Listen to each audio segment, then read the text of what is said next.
Magandang oras mga kababayan, mga ka-Golden Boy. Meron tayong bigyan ng reaksyon dito. Ito ang video ng ating kapatid sa vlogging sa iyong araw. Tungkol ito kay Harry Roque. Bakit nga ba nagtampo si Harry Roque ngayon sa mga Duterte, sa kanyang amo? At bakit nga ba ay pinatalsik si Harry Roque as legal counsel? Yun naman ang una nilang kinuha, di ba? At biglang tumalsik eh. Bakit nga ba? Anong rason? At kumuha ng puti na abogado na galing ng Great Britain sa pangalan na Nicholas Kaufman. Well, dito sa video ay atin bigyan ito ng reaksyon courtesy ng Sa Iyong Araw. May lamat ba ang mag-amang Duterte kay Atty. Harry Roque? Bakit walang tiwala kay Roque? Bakit na kahit ipilit daw ni Harry Roque ang kanyang sarili, ay kung ayaw ng dating Pangulo ay wala siyang magagawa? Ma'am, that's your call.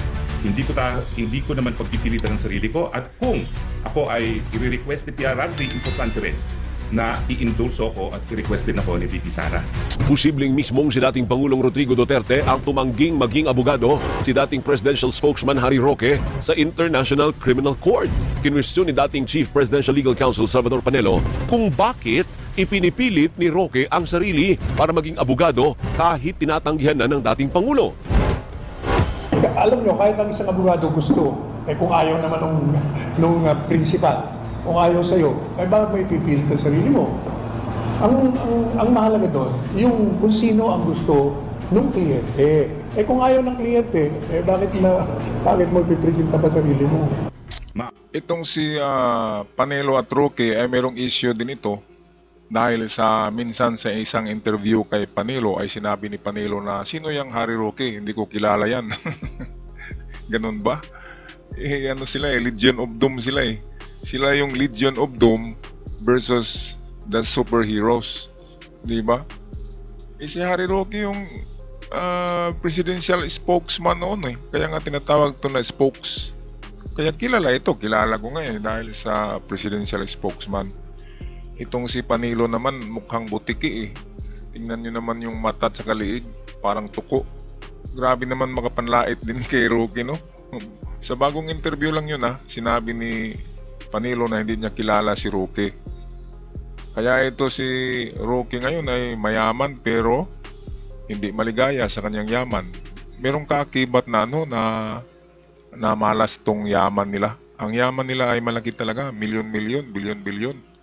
Kahit si Roque sa kanyang pag-abogado sa Pugo, siya yung pinaka-legal counsel ng Pugo, ay napakalaking yaman sa kanyang bank books, di ba? Meron siyang mga accounts na nakita, kaya nga nagtatago siya eh. Ngayon, mayaman ka nga pero hinahabol ka ng batas, hindi ka makakatulog dyan. Mabuti pa kay Roque ay saan ba siya pupunta? Doon sa Greenland, di ba? Sa Greenland, sa Iceland, sa North Pole, sa Alaska. Konti lang ang tao doon. Problema nga lang, baka makilala siya doon na siya si Harry Roque, may Interpol pa rin eh. Baka may extradite pa rin. Magandang pagtaguan ay yung Palau Island, kasi parang mga Pilipino lang din doon ng mga tao sa Palau. Palau, malapit yan sa sa Celebesi yata. Parang parte ng Pilipinas noon ng Palau. Ay maganda daw yan pagtaguan doon dahil sa kamukha lang natin ng mga tao doon. Okay, kaya ito si Harry Roque naghimotok. Parang may hinanakit eh. Makikita natin sa kanyang mukha dito. Tingnan natin That's your call. Hindi ko naman pagpipilitan ng sarili ko, at kung ako ay i-request ni PRRD, importante rin na i-endorse ako at i-request din ako ni VP Sara. Kasi nga, alam niyo naman ang kwento ng buhay ko, no? Talaga namang ako'y tagasunod ni VP Sara, susunod ako sa sasabihin ni VP Sara. At yan po ay walang halong kaplastikan. That's true. Walang halong kaplastikan pero tingnan natin tong mukha niya Parang may nanakit nga eh. Sa palagay ko ay unti-unti nang hihiwalay itong si Harry Roque sa mga Duterte.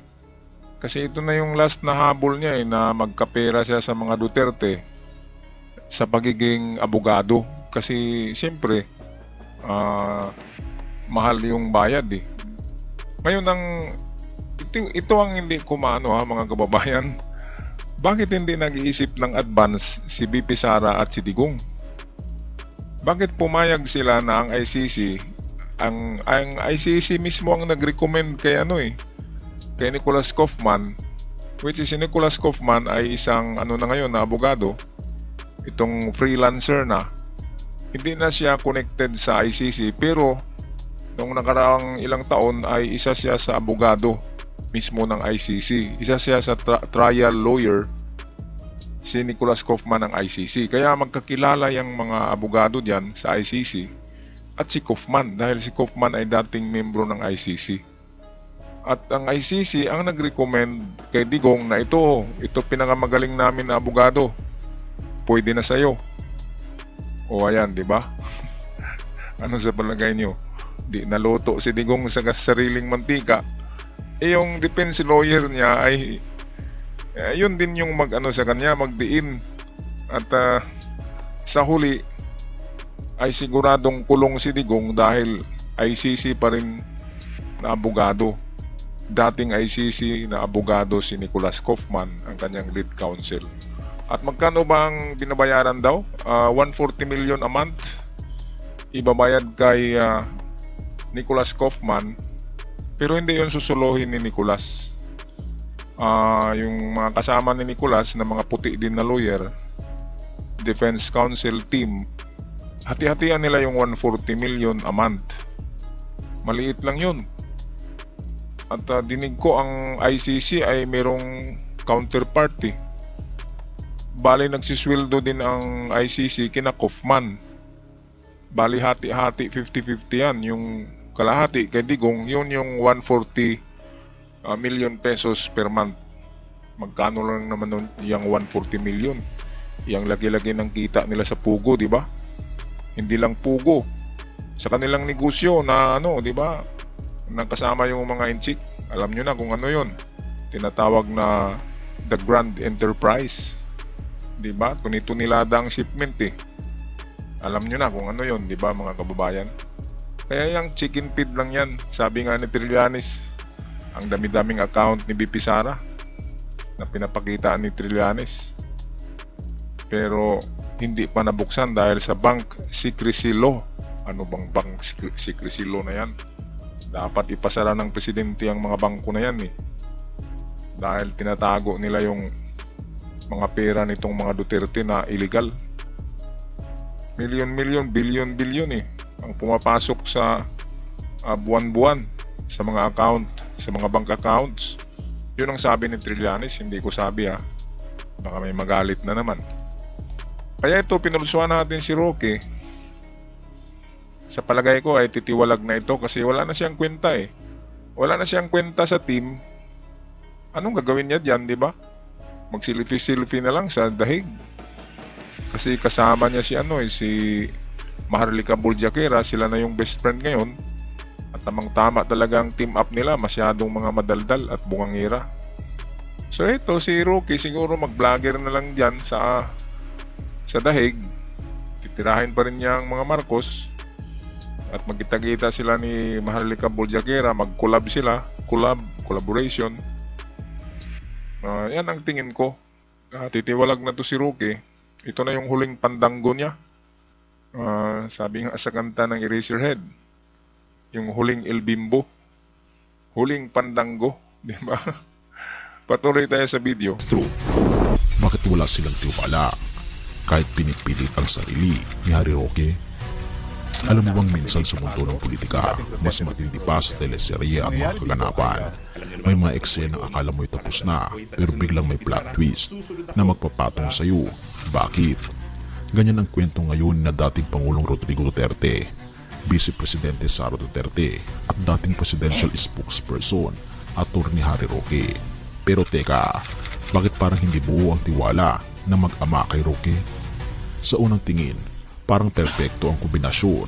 Si Roque, isa sa 5 Filipino lawyers na kinikilala ng International Criminal Court, at si Duterte na naharap sa kaso tungkol sa kontrobersyal na war on drugs. Pero bakit tila nagdadalawang isip ang mag-amang Duterte na kuhanin si Roque bilang abogado? Pero kahit ganito pakatindi ang suporta ni Roque, bakit tila hindi siya ang unang pinili para sa napakalaking laban sa ICC? Kasi nga, Sandali, bakit kailangan pa ng basbas ni VP Sara Duterte? Hindi ba't si Roque ay tagapagsilta ng kanyang ama noon? Pero ito ang mas matinding tanong. Ito, so bakit nga ba kailangan ng basbas? Ang totoo niyan, walang basbas si VP Sara. Yung gusto talaga ni Digong ang sinusunod ni Sara, ni VP. Kapag sinabi ni Digong na wag yang si Roque, hindi nga niya maano ang kaso niya eh. Hindi niya masagot ang kaso niya. Kaya talo tayo diyan. Kaya wag mong kunin yan. Marami naman tayong pera. 'Yun ang sabi ni Digong kay VP Sara sa ano ko lang sa imagination ko lang, mga kababayan. Ngayon, si VP Sara, sasabihin ni VP Sara na siya yung may desisyon. At hindi niya sasabihin na sabi kasi ni tatay na hindi ka pwede, Harry Roque. Hindi sasabihin ni Sara yun. Sasabihin ni Sara na siya yung the boss. Siya yung boss ni Roque. Pero lahat talaga ng desisyon galing yan kay Digong. Kasi si Sara, malaki ang respeto niya sa ama niya kasi yung ama nga niya ang nagtuturo sa kanya ng ganitong mga klaseng ugali na manunguntok ng tao, mananampal, at walang takot na talagang maisog na personality. Yun ang tinuturo ni Digong. Kasama na rin yung tukhang mentality. Ganyan yan. Kaya si Harry Roque dito ay parang hanging in the air, di ba? Parang lumutang sa ere si Roque. Wala siyang role diyan sa dahig. Ang role niya diyan ay paano-ano lang sa mga video, di ba? Pero hindi na siya napopokus sa mga kamera ngayon eh. Si Harry Roque hindi na na-focus ng mga newscaster. Kasi hindi na siya importante, wala na siyang role. Kaya kung dadaan si Roque sa mga reporter ay hindi na tinatamaan ng kamera eh. Kawawang Roque. Nabaon tuloy sa kumunoy, no? Eh kahit mahirap ka lang na tao kapag masaya, nakakain ka, nakapamasyal ng libre, hindi ka nagtatago, okay na yan na buhay. Kaysa buhay mayaman na nagtatago, hindi mo rin magamit yung pera mo dahil hindi ka makabili ng sasakyan, ng sports car, dahil matuntun ka.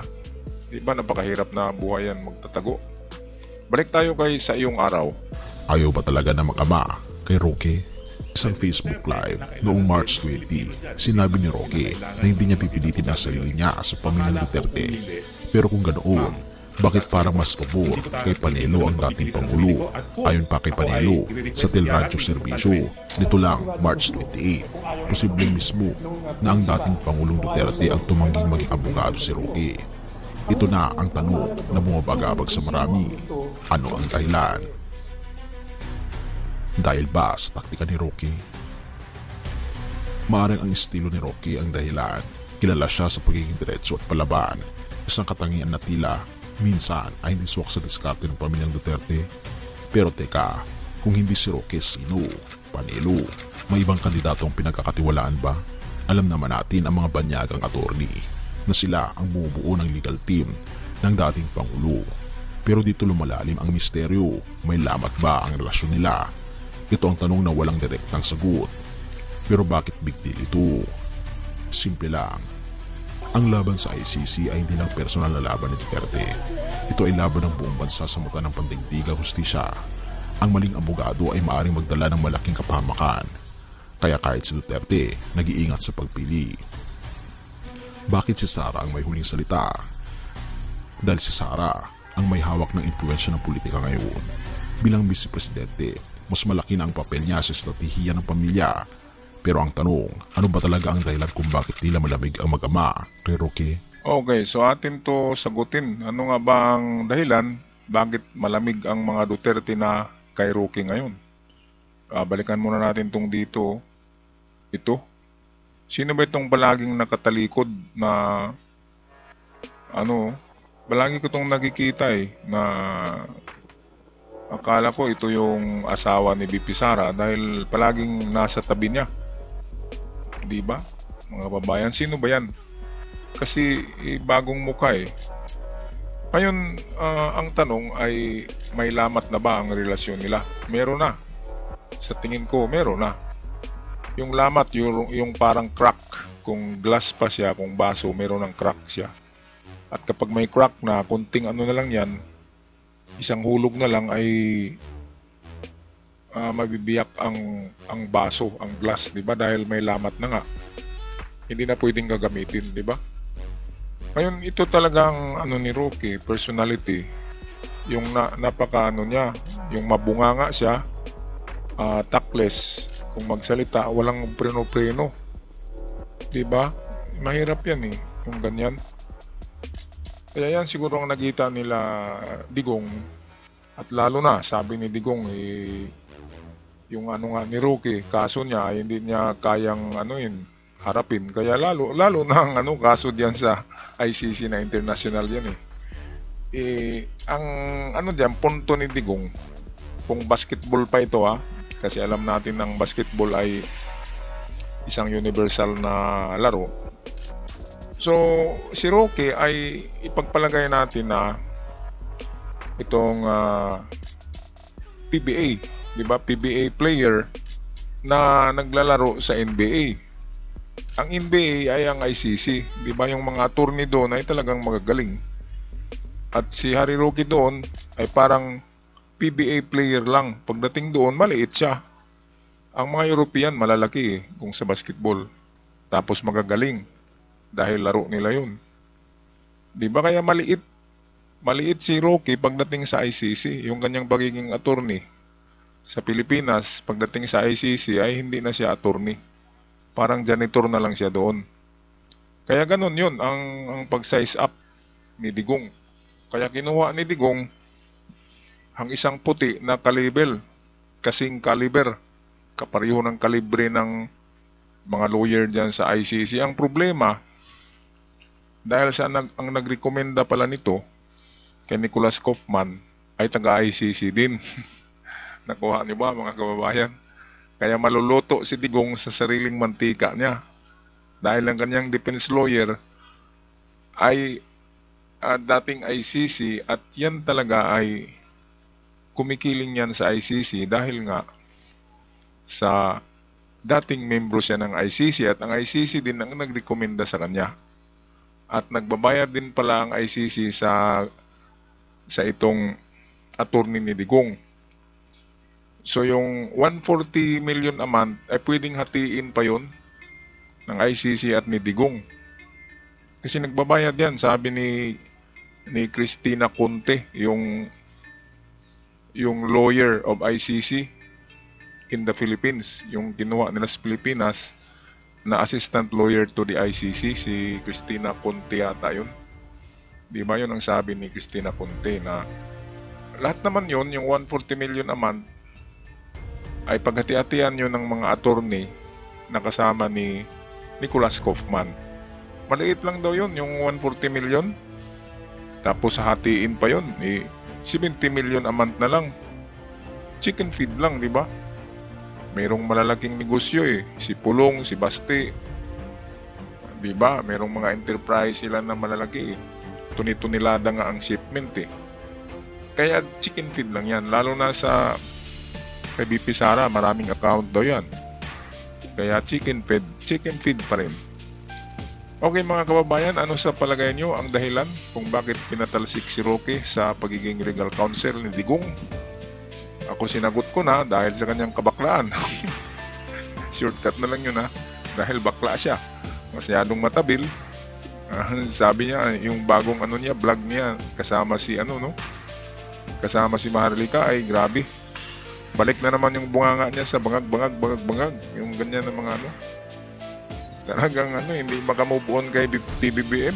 Kung makulong ito, sigurado luluhod itong bakla na ito sa harapan ni PBBM. Okay, ako'y magpaalam na mga kababayan. Huwag kalimutan mag-subscribe sa mga bago pa lamang sa channel para palagi kayong updated at makatulong din kayo sa akin at sa iba pang mga kababayan natin. Hanggang sa muli, God bless us all at ingat ang lahat.